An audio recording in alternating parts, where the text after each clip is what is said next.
Hello, and welcome to the first video in my series about how to solve Project Euler problems using x86 assembly.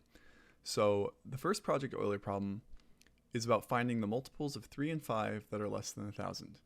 Every Project Euler problem has a bit of backstory or information at the top of it, but it's followed by a problem statement. And this one is find the sum of all the multiples of 3 or 5 below 1,000. So before we go into x86, we're going to jump into C code and see if we can solve it there first, and then try to translate it into assembly. Alright, see you there. Okay, so here we are inside of an empty C program. We're going to come up with a solution to this Project Euler problem. So remember, it says find the sum of all the multiples of 3 or 5 below 1,000. So I'm going to make a variable for the sum, start at equal to 0. And then I'm going to use a for loop to go through all the numbers less than 1,000. So we'll use for int I equals 1, I is less than 1,000, I plus plus. And then we'll check if I mod 3 is equal to 0, that means it's divisible by 3, or if I mod 5 is equal to 0.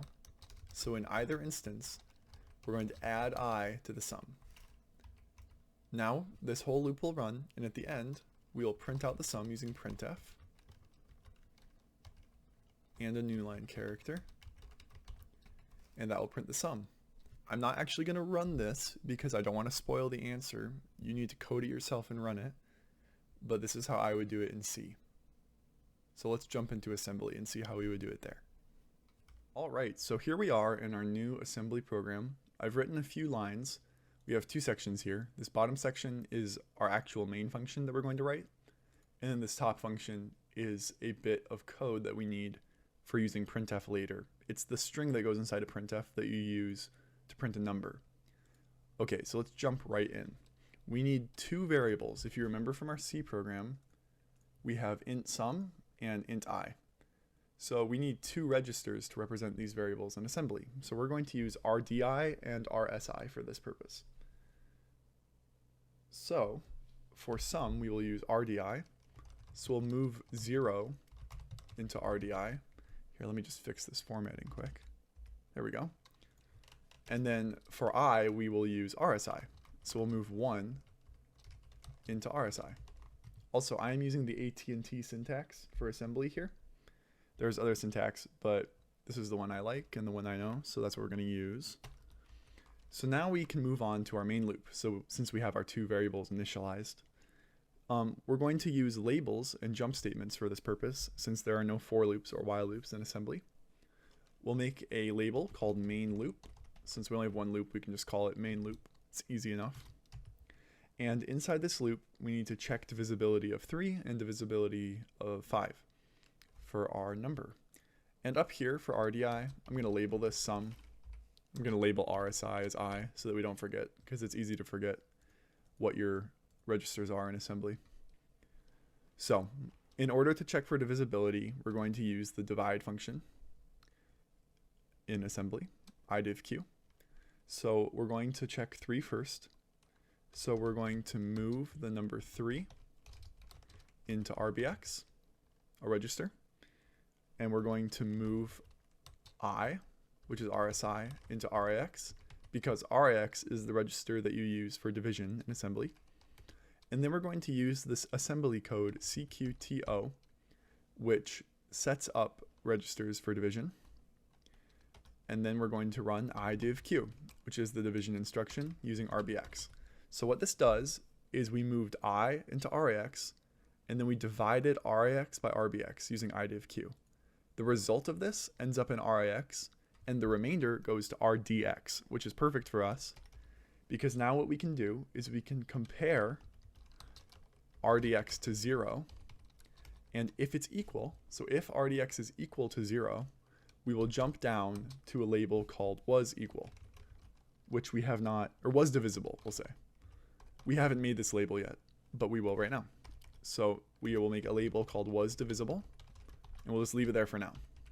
So we need this exact same code a second time for dividing by 5. So I'm just going to copy and paste and then fix the indentation here and change it to 5.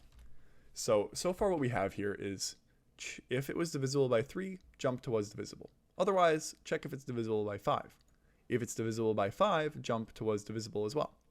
Either way, we'll end up here if it was divisible. But if it's not divisible, we want to skip this part. So we'll make another section called continue loop. And if we didn't divide properly by 3 or 5, we'll be right here, and we'll jump to continue loop. Perfect. However, if it was divisible, we'll be here. So what do we need to do if it was divisible?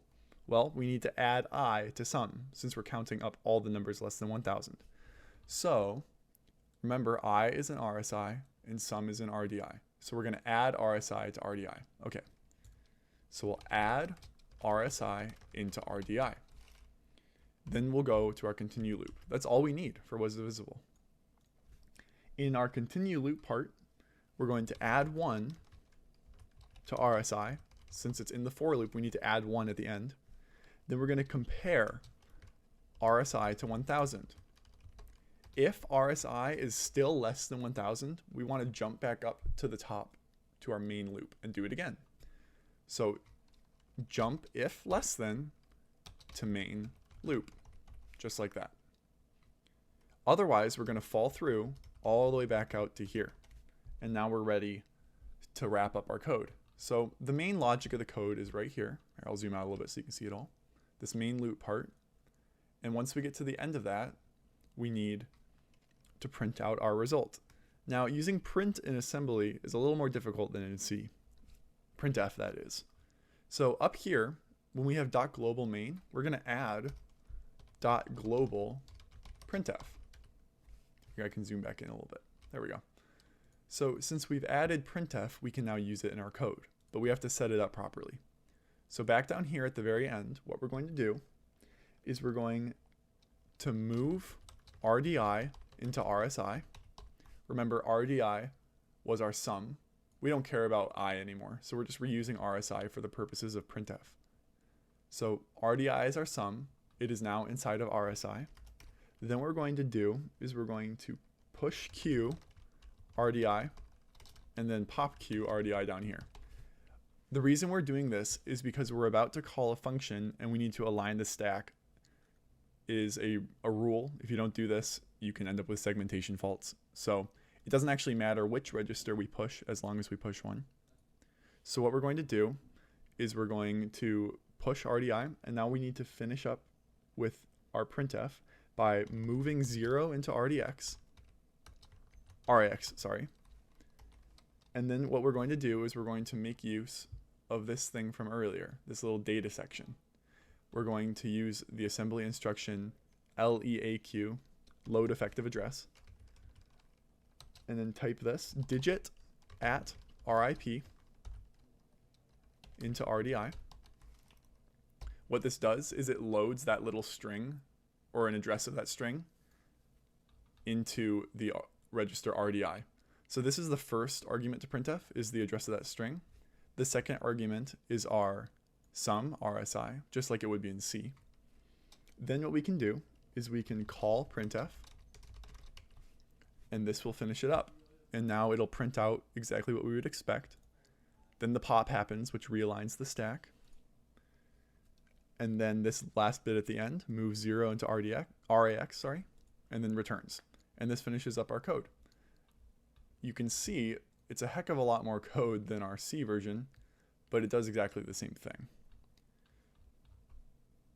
All right, so let's head back over to the Project Euler page and see if our result was correct. Okay, so here we are back at Project Euler, and as you can see, the first problem is solved. I'm not going to go in there because, again, I don't want to spoil the actual answer. You got to do it yourself. You could follow along, but I'm not going to give it away. So thanks so much for watching, and I'll see you in the next video.